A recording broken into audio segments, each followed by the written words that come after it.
True scary story. The Lost Patrol. Hi everyone. My name is Jeanette, and I have a 5-year-old son. I don't live with my son's father anymore, but we have a very good relationship. A soldier. And the last time he came to visit us, he told us something that I think is worthy of nighttime stories. You see, they had been in a volatile area for months. Dangerous. Every day they were on guard from dawn to dark, and until even those sleeping were prepared for anything that could happen. Suddenly, all hell broke loose because of a patrol they had lost contact with. They hadn't reported anything unusual, and neither had they. No clashes, no suspects, nothing. A single patrol. He warned of the area he was entering, and that was it. Complete silence. And somehow that silence was even more unsettling than if they had been warned they were walking into an ambush. Something like that.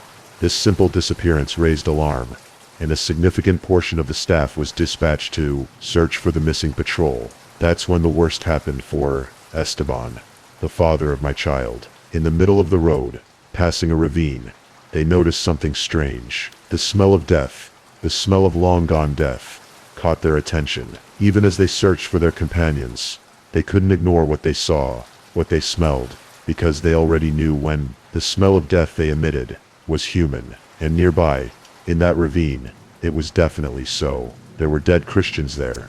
It was night.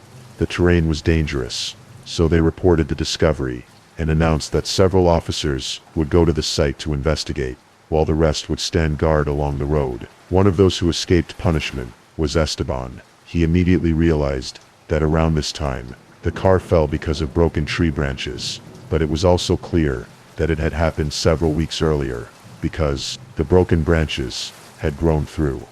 Having descended far enough, they noticed an army truck pulling up below, and when they approached it, they found the bodies of several comrades inside, destroyed by time.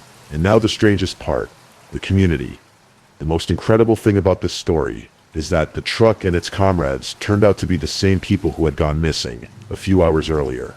However, the condition of the bodies, the truck, and the surroundings indicated that they would be there for at least a couple of weeks. At least. They couldn't believe their eyes, as did their superiors who arrived at the scene. People of other ranks arrived, people they almost never saw. Very important representatives of the civil authorities arrived. A group of people arrived. Experts and forensic specialists from the capital. No one understood what they were seeing, and most importantly, no one could talk about what had happened. What will the press say? What can you tell the families of the victims in a situation like this? I don't know what they told them. The poor families who were given the remains without being allowed to see them. I don't know if they were cremated in the end, and they only gave away the ashes, or if everything was settled with money. But those who were first to the truck, they saw everything, and were given a month's leave. Esteban still hasn't recovered. He doesn't understand anything. What he saw. I don't understand how the poor guy aged so much in just a couple of months. He says it all started with what he saw. This experience will forever mark him. You can see it in his eyes. Something terrible. The next story, dear friends, may be one of the most disturbing we've told recently, and although, like all stories, this paranormal element that is hard to believe, may go beyond ghosts or witches. Remember, we are all like that. Our skeptics, based on our experiences, gradually become more and more convinced of the correctness of our beliefs as we move forward, live. And if you are lucky enough to remain a skeptic, take advantage of it.